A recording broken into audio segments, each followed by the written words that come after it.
defining moments because I don't really isolate particular moments as really hitting me. It's sort of the experience altogether, or the amalgamation of them. And I think for me, what was important about my YALE experience was the relationships and the connections and the friendships that I made, and how they really lasted since graduation. And the people that I still stay in touch with, that I may have lost touch with, that I've gotten back in touch with, and felt like I still knew them all that time. That's what's really, really, to have that sense of community that's lasted over the years and over the time and over the miles. So I guess that's the best way that I really can put it. There's not really one experience that's really done it. Like I said, my career path has been a little bit meandering. I've worked in the nonprofit world, working in youth development. And then I've also worked been in academia. I was actually in a sociology PhD program for a while at the University of Texas, and I was studying race and gender, mass media, and popular culture. And for a while, I was, on the road to being a professor, a faculty member. But after a lot of contemplation, I realized that it really wasn't the direction that I wanted to go to. And I really wanted to do work that was more applied and on the ground. And really wanted to get back into the nonprofit world, or try to combine doing intellectual work with doing work, that's more sort of connected with people on the ground. And so I've managed to kind of do that. I actually am in academia. I work for CUNY, the City University of New York, and I coordinate collaborations between the different CUNY colleges and the New York City public schools. So we have a program called College Now, which some of you all from New York City, you probably took classes in College Now, where high school students can take college credit courses. And I'm able to do a lot of different things in that. So that's kind of been my trajectory in that sense. And if anybody wants to talk about, I have a little bit of a different take probably on academia, but I'm not down on it. I mean, it's a personal choice on that, so I'm willing to answer any questions about that. I'm Leah Long, and I apologize, my voice is kind of hoarse today. I'm still in my class in '94. I took an economics course my freshman year and a poli-sci course. I got an A in poli-sci and B in economics, and decided an economics major. And that kind of speaks for the rest of the problem. Not really doing what seemed to be the most obvious we should have done. My actual defining moment came before I went to YALE. I grew up in Fredericksburg, Virginia, public school. My counselor, when I told her the schools I was going to, I applied to UVA, YALE, Vassar, and Princeton. And she said, well, you should really apply somewhere else, because these are really tough schools, you might not get in. And not only did she recommend the school in Fredericksburg, Mary Washington, which is a really good school, but she also recommended that I apply to community college, just in case. So getting into YALE, getting an acceptance letter for me was a lot of validation about myself and what I could do and what I could accomplish. But again, others really true. And not because of the parties and all that, which I kind of thought, but I have never, since I've been here, met such a group of intellectual and interested and diverse people, both in the background and thought and public. So I would advise you to take advantage of that part again, because it's rare. After YALE, I went to law school. I also, I'm sure you have questions about it. I worked at law firms. I was not happy there for a number of reasons, not just the subject matter, but kind of the administration of them and the management of them. And spent about a year just kind of talking to people and asking them about their career path. And I was in DC, so everybody in DC is a lawyer. So you can ask anybody what they're doing and how they got there, and it kind of gives you a lot of options. And decided I wanted to go into policy. And so I ended up looking in the newspaper and found this job. I was a research attorney, so I did retirement plans and healthcare. And there was a job for the director of pension policy at the U.S. Chamber of Commerce. And I thought, wow, I think this is a job for me. And I went in and applied 6 years ago. So I've been there now. So technically, I'm a policy person, but really I'm a lobbyist. So it's been, I was saying earlier, interesting. Chamber of Commerce is technically a nonpartisan organization, but it's focused on business. So there's a lot of Republican-leaning people, and the shift from 6 years ago to now has been very amazing and very interesting. And it's been a good time. I came back to school after 25 years, and I said, oh my goodness. So I went to Howard, and I got a master's degree, and I got applied for Yale, and I got in. And I said, well, Yale, let me see. So I was kind of hesitant because, you know, when you wait so long from school and you hear all the presidents went there and so forth. So I said, well, I guess I'll go. They offered me a scholarship. So I said, oh my goodness, I'm really here. So I was apprehensive. But my defining moment was when I met my professor. He was the most kind, interesting person I have ever seen. Very intelligent, and he made you just feel right at home, and he just made you feel like you could just do anything, pass any test, write any paper, whatever. And that's Robert Farris Thompson. Wow. And I just had a ball with him, and because of him, I said, well, let me get on it and do what I'm supposed to do here, because he has given me so much encouragement, and I can just do anything. I just did what I was supposed to do. And I just had a ball here. Everybody was interested. All the moments were defining moments. The best time when I left there, I said, well, let me go and conquer this world like I'm supposed to this day. And I have tried ever since. Now, it wasn't easy, as Robert Thompson said, but he gave me the wherewithal to try and keep on keeping on. Okay. So anyway, because of that, I am now with confidence. Because of him and many others, not just, but this is a wonderful place to be.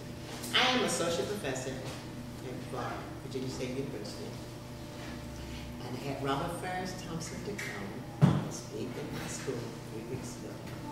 Because I was the director curator of Art of Africa from the Smithsonian Institute. Because the founder of the African Art Museum was my mentor and a friend. So I promised him I would bring to my school. And I also am a evaluator for art and design. So I go all over the country and evaluate art departments to make sure they meet the standards. I'm a painter. I'm a graphic designer. I design covers. I'm an illustrator. And it is graphic design for the groups.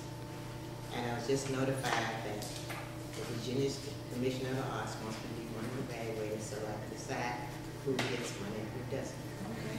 So I'm very happy doing what Farris Thompson said. I did not say it my supposed to. But anyway, I just enjoyed myself here, and I put all I could into it and had a ball. And I just tell everybody, get the most you can out of this experience. And there's so many good people, just hang with the good ones. As the song says, accentuate the positive, eliminate the negative, and don't you mess with anything in between. That's my philosophy of life. And you are what you want to be and what you put into it. And you can achieve anything. And I'm going to tell you what, I came here as a grandma. I was a grandmother student. I bought a t-shirt that said mom student. It didn't quite fit, so I said, well, I'll just say I'm a mom of somebody. But I was really a grandma. And I never felt that my age or anything had anything to do to deter anything I was supposed to do. That's why Yale gave me the confidence, and I was surrounded with such good people that made me feel that I could contribute to this world. And that's it. Yes, I'm next. My name is Mike Bonet. I will give you all a lot. But I'll share another defining moment. You can talk more about them. But one of my defining moments was essentially cutting a class. Now, you say now, well, how was that a defining moment? Well, the day I cut the class, I was a junior, and I had been up late. Now, one of the films I used to show, midnight horror movies, that were just bad, and you just go there and yell things at the screen. And I woke up at like 9:15 for a 9 o'clock class. I said, well, okay, I'm not going to do the class. 9:30, my phone rings. A gentleman in the career advisory placement service named Kevin Allen, who was class of 75, worked there. And I had, got to know him and said, someone from IBM just called the office, and they're looking for someone to work in the local office for the summer. Are you interested? So I said, okay, sure. And he said, well, here's his number, call him when you can. Now, as a student, sometimes you want to say, well, okay, I'll call this guy at some point and things like that. But I said, well, this is interesting. I like mathematics, science. Let me. And so I called him right back. I called. It was one of the marketing managers in the local office. He said, I can meet campus in half an hour. When do you want to meet? And so he came down. He interviewed me, on campus. I think we were like in in the Trumbull Common room there. And this was a Thursday. On Tuesday, he then asked me, can you come up to the branch office in Hamden? And just my last name was a branch manager who found out I was from Brooklyn, New York. And he was from Brooklyn, New York, and our time interview was just talking about Brooklyn. And the only business thing he asked me was, well, you think you'd like to work here? Okay, and that was a Tuesday. On Thursday, they called me and said, well, we're going to hire you for the summer, and, would you be willing to work for $250 a week? Now, to give you an idea of what that was in 1978, when I was a junior, my entire rent for the summer, sharing a house with the persons, was $250 for the entire summer. So $250 a week was like, okay, I didn't even think about that. And so I worked, had a great year for the summer. After that, they said, we might want to hire, we're interested in hiring you, when you graduate. I said, okay, that's kind of nice and whatnot. And then in January, they called me and they said, here's our job offer for you. So I said, okay, do I accept this job offer, or do I, try to, work hard, my last term of senior year, do I take it now, just enjoy my last term of senior year? You can guess what my choice was. So I took a job with IBM. I work for them now. June will make 30 years I've been with IBM. Had a lot of different jobs. One quick thing I'll say is that about 3 years into IBM, I was actually bored because I wasn't getting, they liked what I was doing, but it wasn't exciting to me. And one of the things I did in IBM while I was a year was I was a DJ with WYBC. And I actually had someone had sent one of my shows, an air check, to other station who would say, hey, you interested? So I had to make a decision, do I go to this or, and instead I went to IBM and said, look, I said, I like working here, but you guys aren't challenging me enough. And the manager there did one of the best things. He said, well, okay, we'll give you some stuff and we hope to make you eat those words. And the next 2 years were the most challenging, but I was glad that I did that because I brought up a lot of stuff in me and a lot of things I learned at YALE I had to apply. And so that's kind of what I do now. And I enjoy my work now. My title is now the Executive IT Specialist, which I like because my job is essentially solving customer problems. So when people call me, they've got a problem, and all the things I learned at YALE about your time and research and things like that, what I can apply to my work today. Well, you're still a hard act to follow. I'm Dorothy Trench-Bonet, and I'm a double dipper. I graduated from YALE in 1979 as a history major, and then I went right back in and graduated in 1980 as an East Asian Studies major, doing Chinese. YALE, I guess I have to say honestly, changed me like a great, great deal. I came into YALE as an atheist, and I left as a Christian, similar story to yours. I came into YALE as a single lady, and I didn't leave married, but had been dating you 3 years by then. We figured that was probably going to happen. I came into YALE monolingual and came out speaking fluent French and fluent Chinese. I did what you did the year in Paris. And just there's so many other ways that it changed me that I can't even list them. If I was going to name a defining moment, besides meeting him on the steps of Cross Campus Library,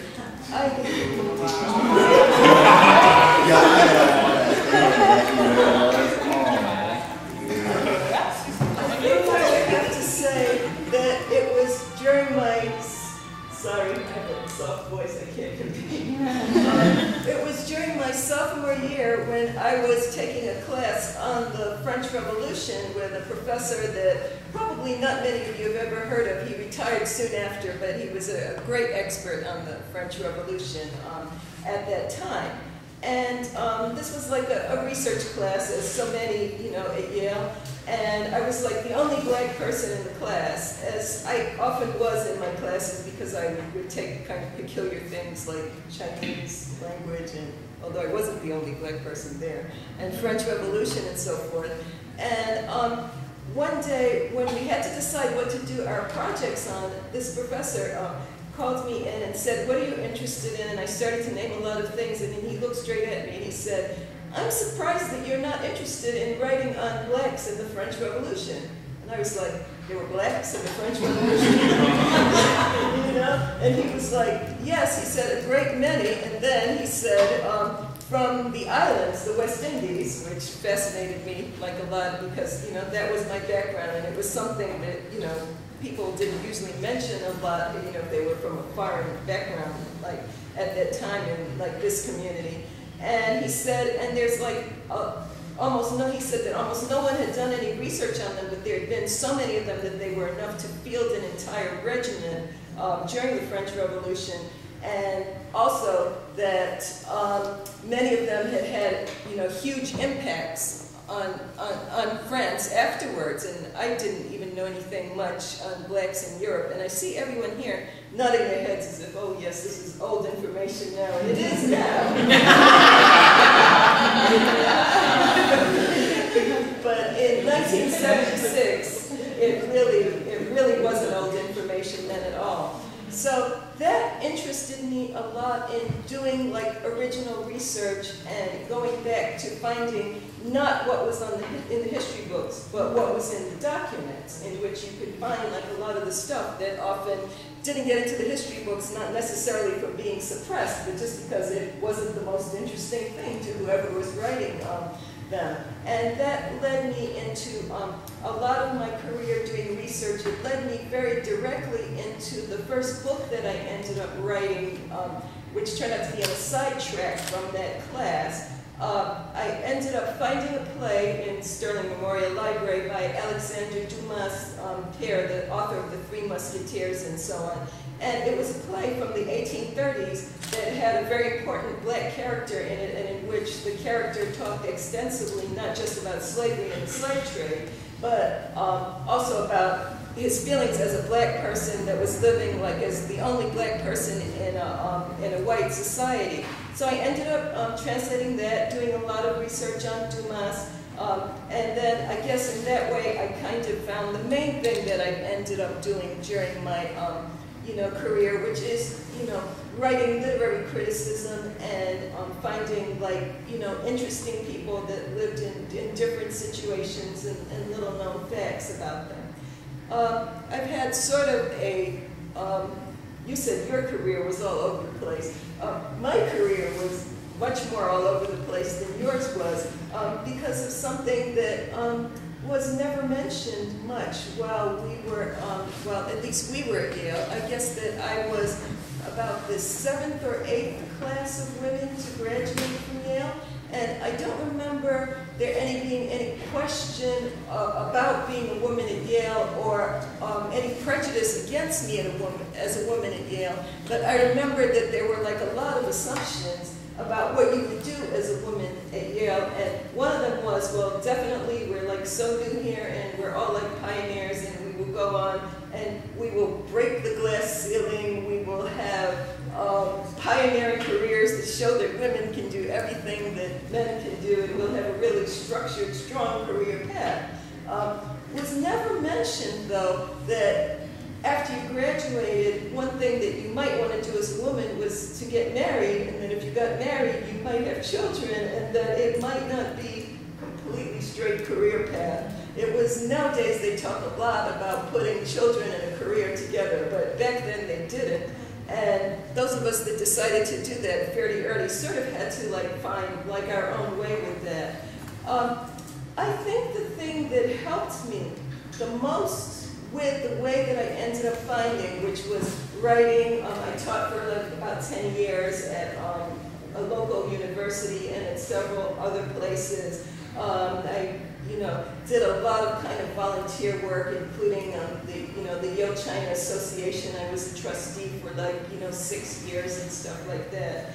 I think the thing that most helped me was having studied unusual things at Yale. The Chinese, especially, is a thing that people always ask me about. I myself think it's interesting, obviously, because I did it, but I didn't find it the most interesting thing that I did. But I found, and you and me had a conversation about this once, is that when you do something that not a lot of other people like you have done, it leads into things. And speaking Chinese fluently led to me going to live in Taiwan for a year right out of school when not a lot of black people did that yet. I mean, I know people do now, but this was like 1981.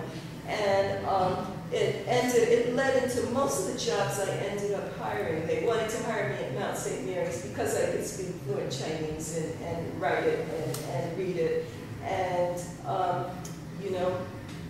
it just turned out to be a really good thing for me to have this skill. So I would recommend for people that are here now to take advantage of this smorgasbord that's here that you talked about, of all these different things, some of which sound peculiar. It sounds peculiar, but it really interests you. Maybe you can go into that and see where that leads. And I tend to be long-winded, and I think I have just